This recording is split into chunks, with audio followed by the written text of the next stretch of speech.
Dear friends, myself Dr. Sachin Goswami welcome you on my YouTube channel Dr. Sachin Goswami's English classes. Guys, today's topic is a translation, and this is the translation for those students who are unknown to the translation and they just want to learn how to translate into English. So these are the basic things that we will discuss today. Use of has to, have to, had to, will have to and shall have to. तो कैसे translate करें इनको, इससे पहले मैं आपको जो tenses हैं वो सभी टेंसेस करा चुका हूं और उसमें भी मैंने आपको ट्रांसलेशन करना बताया था। लेकिन केवल और केवल कि आप प्रेजेंट पास्ट और फ्यूचर और उनके चार चार पार्ट को आप सीख लें तो आप सोचें कि आप ट्रांसलेशन के उस्ताद हो गए, इम्पॉसिबल, आप नहीं बन सकते। अगर जो आपको ट्रांसलेशन में परफेक्शन चाहिए तो आपको जो इसके एक्स्ट्रा रूल्स हैं जिनसे हमें ट्रांसलेट करना होता है वो भी आपको आने चाहिए। तो उन्हीं की सीरीज में स्टार्ट कर रहा हूं आज से, और इस सीरीज में सबसे पहले आज मैं आपको जो बेसिक रूल है वो बता रहा हूं। Use of has to, have to, had to, will have to and shall have to. वैसे तो ये बेसिक ग्रामर है, लेकिन एक चीज आपको ध्यान में रखनी होगी, क्योंकि जब कॉम्प्रीहेंशन आता है, कॉम्प्रीहेंशन को काफी स्टूडेंट्स ऐसे होते हैं कि वो पढ़ नहीं पाते। अनसीन पैसेज आता है एग्जाम में, हर कॉम्पिटिटिव एग्जाम में आता है, उसको पढ़ नहीं पाते। क्यों नहीं पढ़ पाते? क्योंकि वो रूल्स से अवेयर नहीं होते हैं। अगर आपको ये ही नहीं पता कि हैज टू, हैव टू का मीनिंग किस में निकलता है, हैड टू का किस में निकलता है, विल हैव टू का किस में निकलता है, शैल हैव टू का कैसे मीनिंग निकलता है, तो आप ट्रांसलेशन कैसे करेंगे? इसके साथ साथ और भी बहुत सारे रूल हैं, जैसे बिगिन टू का यूज, अबाउट टू का यूज, और इसके अलावा हाउ टू का use, instead of, in spite of. तो ये बहुत सारे रूल्स आ जाते हैं। इन सभी को मैं वन बाय वन करके आपके सामने यहाँ पर ट्रांसलेशन करना सिखाऊंगा कि किस प्रकार से इनको ट्रांसलेशन करते हैं। तो ये मान के चलिए कि हमारी ट्रांसलेशन की सीरीज स्टार्ट हो चुकी है, और ये ट्रांसलेशन की सीरीज आपके लिए जरूरी है। If you are preparing for the competitive level, और you are a college student, और you are a school student, मतलब कोई भी है, आप स्कूल में पढ़ रहे हैं, कॉलेज में पढ़ रहे हैं, या फिर कॉम्पिटिटिव लेवल पर इंग्लिश की तैयारी कर रहे हैं, तो हर जगह ट्रांसलेशन की जरूरत होती है। फॉर एग्जाम्पल, यूपी बोर्ड में आप 9th क्लास से लेकर 12th क्लास तक ट्रांसलेशन आती है, Hindi to English, English to Hindi. इसके अलावा अगर जो आप किसी कंपटीशन की तैयारी करते हैं तो कॉम्प्रीहेंशन पैसेज होता है, अनसीन पैसेज जिसको हम बोलते हैं। अनसीन पैसेज को इंग्लिश टू हिंदी ट्रांसलेट करने के लिए आपको ये रूल्स पता होने चाहिए। तो इस तरह से ये बहुत जरूरी है। और इसके अलावा ट्रांसलेशन स्टडीज का जो कॉलेजेस में भी कोर्स लगा हुआ होता है, तो वहां भी आपको ये पता होना चाहिए। तो स्टार्ट करते हैं, ज्यादा देर ना करते हुए स्टार्ट करते हैं आज का topic. Use of has to, have to, had to, will have to, shall have to. ये हैज हैव के हमारे अलग अलग रूप हैं। तो अब हम बात करते हैं सबसे पहले हैज और हैव की, कि हैज और हैव का जो रूल है वो कहां यूज किया जाता है, कैसे हम हैज और हैव का यूज करेंगे। दोस्तों, जो भी चीज एक पोजेशन के लिए हैज और हैव का रूल किया जाता है, मतलब कोई भी पोजेशन, किस प्रकार से कोई भी चीज आपके पास है या फिर आप रखते हैं, तो वो पोजेशन होता है। इसके अलावा मेरे 2 भाई हैं, उसके 4 मित्र हैं, ये सभी पोजेशन हैं, तो वहां पर हैज और हैव का यूज हम करेंगे। ऐसी सिचुएशन में हैज और हैव का यूज करते हैं। अब हैज और हैव में किस तरह से, जैसे कि मैंने कहा रखता है, रखती है और रखते हैं, या फिर मेरे पास है, तुम्हारे पास है,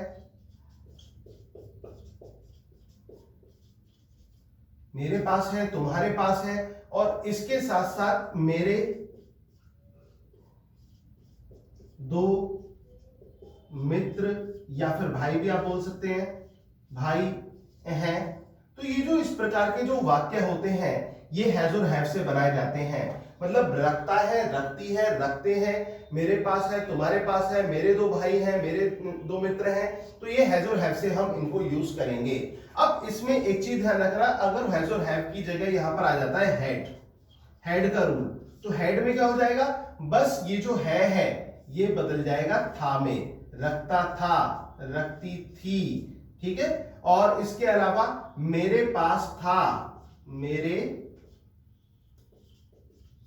पास था, तुम्हारे पास था, मेरे 2 मित्र थे, तुम्हारे तुम्हारे दो मित्र थे।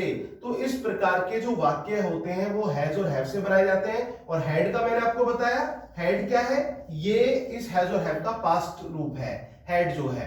इस तरह से ये हैज बनते हैं। एक एग्जांपल हम यहां पर ले लेते हैं, जैसे कि मैंने कहा मेरे पास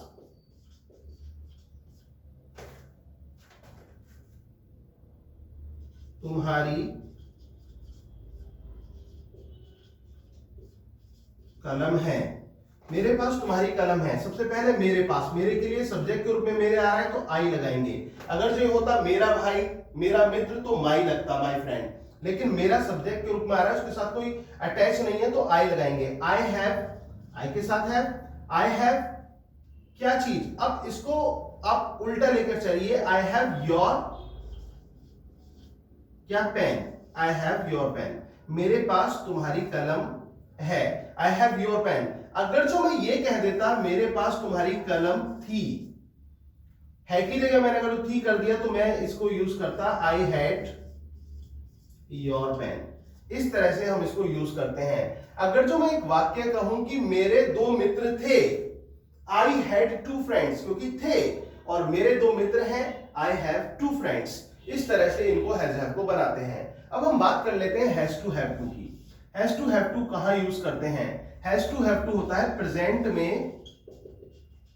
अगर जो हम कंपल्शन की बात करें, यानी कि मजबूरी की बात करें, प्रेजेंट में जब मजबूरी होती है, कोई भी परेशानी होती है, तो उसके लिए हैज टू हैव टू का यूज किया जाता है, कंपल्सन इन प्रेजेंट। अब मजबूरी कैसे होती है, किस प्रकार से मजबूरी होती है, ये हम डिस्कस करते हैं।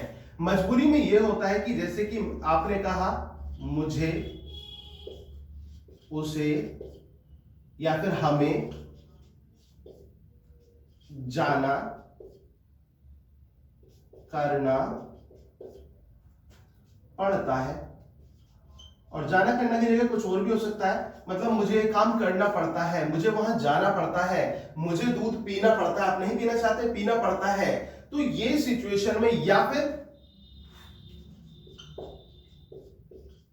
करना है,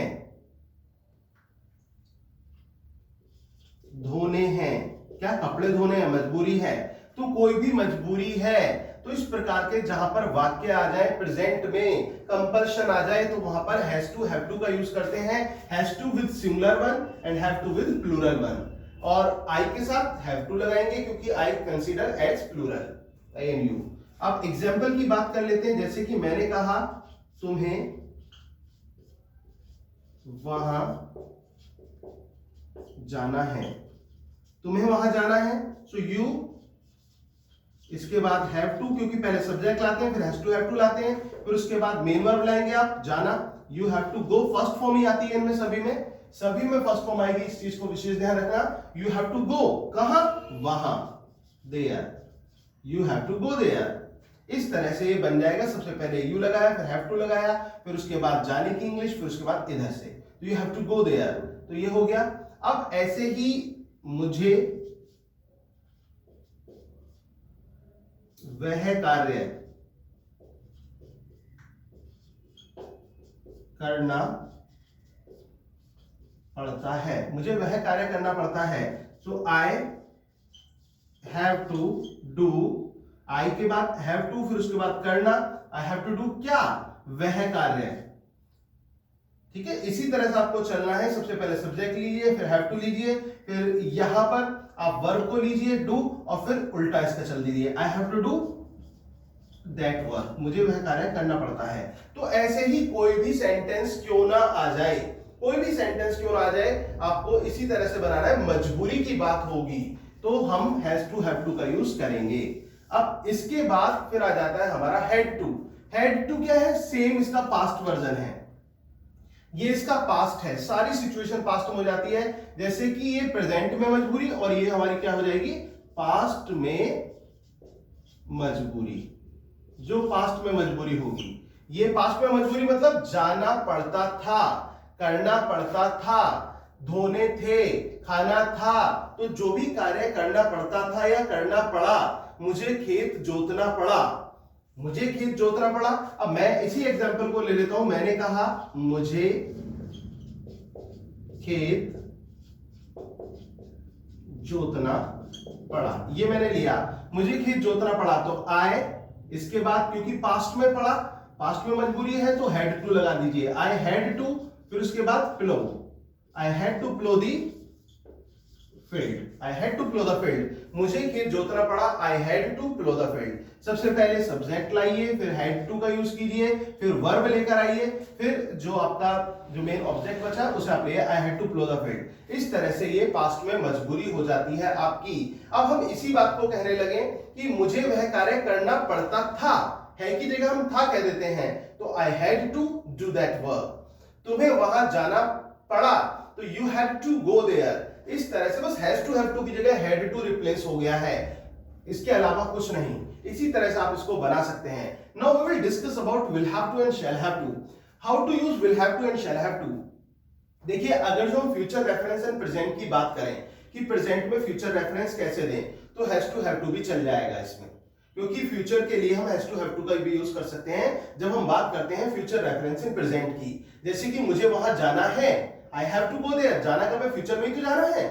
लेकिन जब क्लियर आपको बिल्कुल ही स्पष्ट रूप से हिंदी से इंग्लिश ट्रांसलेशन करना हो या उसका एक स्पष्ट मीनिंग निकालना हो तो will have to shall have to apply कीजिए। यहां पर क्या होता है, फ्यूचर, ये फ्यूचर में किस चीज को दर्शाता है, मजबूरी। फ्यूचर में जो हमारी मजबूरी होती है उसको ये दर्शाता है जो will have to shall have to है। और आई और वी के साथ तो हम लगाते हैं शैल हैव टू, ये आई और वी के साथ। और अदर्स की बात करें तो अदर्स के साथ विल हैव टू का यूज करते हैं। अब काफी स्टूडेंट्स के दिमाग में ये चीज होगी, सर आजकल तो विल का ही यूज चल रहा है, शैल का कहां है। तो मैं आपको बता देता हूं कि अभी ऐसा कोई अपडेट नहीं आया है, क्योंकि जो होते हैं जो लिंग्विस्टिक डिपार्टमेंट की तरफ से अपडेट आता है, अभी ऐसा कोई अपडेट नहीं है कि इसमें कोई चेंज आया है। तो आईओवी के साथ अभी ग्रामेटिकल शैल का ही यूज कीजिए, अदर्स के साथ विल का यूज कीजिए। इस तरह से आपको यूज करना है ये। तो आईओवी के साथ शैल हैव टू और अदर्स के साथ विल हैव टू हमें लगाना है। अब इसमें क्या करा था हमने, इसमें पढ़ता है, पढ़ता है करना है, इसमें पढ़ता था या पढ़ा, और इसमें क्या हो जाएगा, पढ़ेगा, पढ़ेगा, पढ़ेगी, करना होगा, जाना होगा, देखना होगा। इस प्रकार के जो वाक्य हैं वो यहां पर विल हैव टू और शैल हैव टू का यूज करके बनाए जाएंगे। और यहां भी हम वर्ब की फर्स्ट फॉर्म का यूज करेंगे। अब एग्जांपल इसका ले लेते हैं, जैसे कि तुम्हें खेत जोतना पड़ेगा, तुम्हें खेत जोतना पड़ेगा। अब इसमें सब्जेक्ट के रूप में यू आ गया, इसके बाद विल हैव टू, क्योंकि हमें पता है पड़ेगा, ये पड़ेगा कब, फ्यूचर में, और फ्यूचर में मजबूरी हो रही है हमारी, तो यू विल हैव टू। अब इसके बाद वर्ब लेकर आइए, और वर्ब क्या है, plough, you have to plough, plough the field, you have to plough the field. मुझे उसकी मदद करनी पड़ेगी, मुझे उसकी मदद करनी पड़ेगी। तो यहां पर आई आ गया, आई के साथ मैंने आपको बताया था shall have to, I shall have to help him, इस तरह से हो जाता है। आई जस्ट रिपीट इट, फिर से मैं आपको रिपीट करके बता देता हूं कि सबसे पहले आज हमने बात करी use of has have, had, has to have to, had to, will have to, shall have to. ये कहां कहां कैसे कैसे यूज होते हैं। सबसे पहले हम बात करते हैं हैज और हैव की। हैज और हैव कहां यूज किया जाता है, प्रेजेंट में रखता है, रखती है, रखते हैं, मेरे पास है, तुम्हारे पास है, उसके पास है, इस प्रकार के वाक्य हैज और हैव से बनाए जाते हैं। और I have your pen, I have a bag, ठीक है, आई हैव जो भी चीज आपके पास हो, I have a gold ring, I have a gold coin, तो इस तरह से आप बना सकते हैं। Use of has to have to for the compulsion in present, जहां पर प्रेजेंट में मजबूरी की बात आ जाए, जैसे कि मुझे ये काम करना है, मुझे कमरे की सफाई करनी है, तुम्हें पोछा लगाना है, उन्हें वहां पैदल जाना पड़ता है, तो ऐसी सिचुएशन में हैज टू हैव टू का यूज किया जाता है। सभी के साथ वर्ब की फर्स्ट फॉर्म आती है। हैड टू ये इसका पास्ट वर्जन है हैज टू हैव टू का। पास्ट में मजबूरी की अगर जो बात आ जाए तो हैड टू का यूज कीजिए। जैसे कि जोतना पड़ा, करना पड़ा, जाना पड़ा, खाना पड़ा, देखना पड़ा, तो दैट इज हैड टू। अगर जो हम फ्यूचर की बात करें, फ्यूचर में मजबूरी हो, जैसे पढ़ेगा, पढ़ेगी, करना होगा, जाना होगा, देखना होगा, तो ये विल हैव टू और शैल हैव टू, आई और वी के साथ शैल हैव टू और अदर्स के साथ विल हैव टू का यूज करेंगे। तो दोस्तों ये हमारी सीरीज का, ये समझ लीजिए ट्रांसलेशन जो सीरीज चल रही है उसका फर्स्ट पार्ट है और मैं आपको कंप्लीट ट्रांसलेशन यहां पर कराने वाला हूं। और ये ट्रांसलेशन आपके किस काम की है ये भी मैं बता देता हूं। ये आप अगर जो आप स्कूल स्टूडेंट्स हैं तो भी आपके लिए फायदे में है, क्योंकि वहां पर ट्रांसलेशन आती है।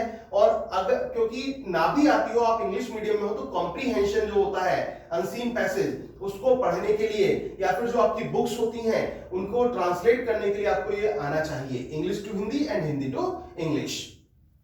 इसके साथ साथ आप कॉलेज स्टूडेंट्स हैं तो भी आपके लिए जरूरी है। ट्रांसलेशन आपको चीजें आसान कर देती है, फिर आपको याद नहीं करना पड़ेगा, सीधे दिमाग में सोचिए और बनाइए सेंटेंस, लिखिए अपना आंसर। इसी तरह से अगर जो आप ट्रांसलेशन की तैयारी कर रहे हैं, आप ट्रांसलेटर बनना चाहते हैं, तो और उस कंडीशन में आप तैयारी कर रहे हैं तो भी आपके लिए फायदेमंद है।